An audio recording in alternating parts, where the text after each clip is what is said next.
Dernière nouvelle, Luka Modric s'apprête à rejoindre Cristiano Ronaldo à Al Nassr dans une tournure choquante des événements. Real Madrid, nouvelle rassurante pour Vinicius Junior. Extraordinaire. La raison pour laquelle Rodrigo a tiré le penalty. Real Madrid, enfin une bonne nouvelle pour Ancelotti au rayon blessure. Avant de commencer, si c'est la première fois que tu passes ici, je t'invite donc à t'abonner, c'est gratuit, ça prend 2 secondes et ça fait plaisir. Merci beaucoup à toi. Dernière nouvelle, Luka Modric s'apprête à rejoindre Cristiano Ronaldo à Al Nassr dans une tournure choquante des événements. Il a été confirmé que Luka Modric, le milieu de terrain vénéré et actuel joueur du Real Madrid, est sur le point de quitter les géants espagnols après des années de service exemplaire.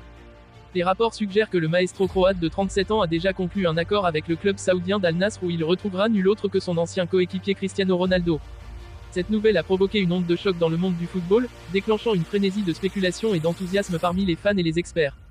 La perspective de voir Modric et Ronaldo, qui ont forgé un formidable partenariat au Real Madrid, se réunir sur le terrain a captivé l'imagination des passionnés de football du monde entier. Pendant des années, Modric a fasciné le public avec sa vision technique exceptionnelle et sa capacité à contrôler le jeu depuis le milieu de terrain.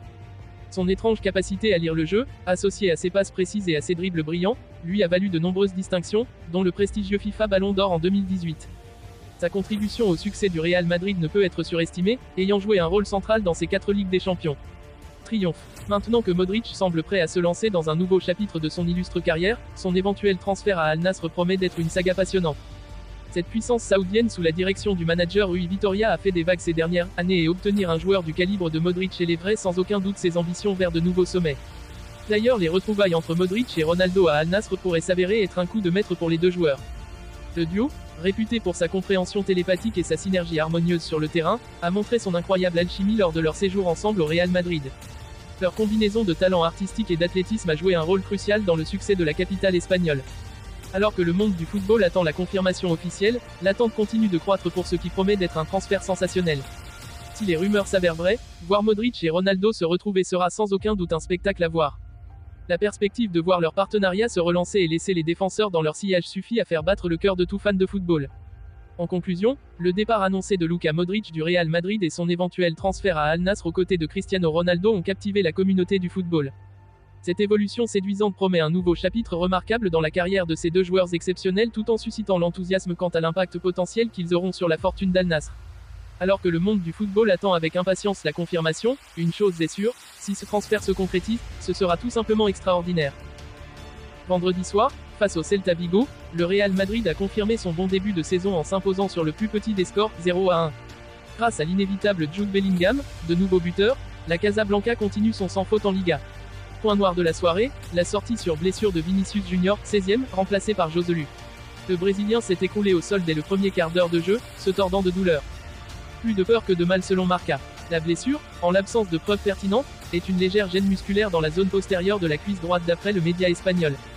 Après la rencontre, Carlo Ancelotti affirmait que Vinicius Junior devrait être absent face à Retafe, le 2 septembre prochain. Alors que Thibaut Courtois et Eder Militao sont déjà éloignés des terrains, gravement blessés, les merengues ne sont pas épargnés des pépins physiques depuis le début de saison. À l'entraîneur italien de s'adapter, encore. Carlo Ancelotti s'est étonné de voir le Brésilien prendre le penalty face au Celta. Il n'était pas pour lui. Le penalty tiré et manqué par Rodrigo à la 68e minute de jeu contre le Celta de Vigo a été un sujet de discussion après la rencontre. Une mini-polémique en Espagne lancée par Carlo Ancelotti qui a bien fait comprendre que les joueurs n'étaient pas libres de choisir qui sera le tireur et qu'il avait désigné Luka Modric et non pas Rodrigo. Les joueurs n'ont pas la liberté de décider. J'ai dit à Valverde que Modric devait tirer. Je ne sais pas ce qu'il s'est passé. Ils ont choisi Rodrigo et je n'ai pas eu le temps de leur dire que Modric devait tirer. Parenthèse ouvrante, parenthèse fermante. Je suis un peu en colère, oui. Mais ce n'est peut être qu'un malentendu car il était difficile de le communiquer aux joueurs à ce moment-là, a-t-il commenté en après-match. 24 heures plus tard, on connaît le fin mot de l'histoire et tout est simple à comprendre, Luka Modric était bien au courant qu'il était le joueur désigné par Carlo Ancelotti pour le frapper mais il a décidé de le céder à son coéquipier. Rodrigo n'a donc pris aucune initiative mais c'est bien Modric qui a souhaité faire une offrande au Brésilien dont il est proche. L'entraîneur du Real Madrid pourrait enfin recevoir une bonne nouvelle concernant l'état physique de plusieurs de ses joueurs. D'un point de vue sportif, tout roule pour le Real Madrid puisque la bande à Carlo Ancelotti a remporté ses 3 premiers matchs de Liga, qui se sont tous déroulés à l'extérieur, Athletic Bilbao, Almeria, Celta Vigo. Pour autant, le début de saison des merengues n'a pas été de tout repos puisqu'ils ont été frappés par plusieurs coups durs avec les blessures longue durée de Thibaut Courtois et d'Eder Militao ajoutées à celles d'Arda Güler mais aussi de Vinicius, sorti vendredi soir contre les Galiciens. Ceballos et Mendy de retour contre Retafe. Si le Brésilien devrait juste manquer la prochaine réception de Retafe, Don Carlo pourrait en revanche compter sur les retours de Ferland Mendy et de Dani Ceballos à en croire les dernières informations de A. Pour l'international turc en revanche, il faudra encore attendre un gros mois avant de le voir faire ses grands débuts en match officiel sous la tunique blanche puisque son retour est attendu pour fin septembre. Mais avec le français et l'espagnol de retour, Ancelotti pourra déjà compter sur un effectif plus consistant.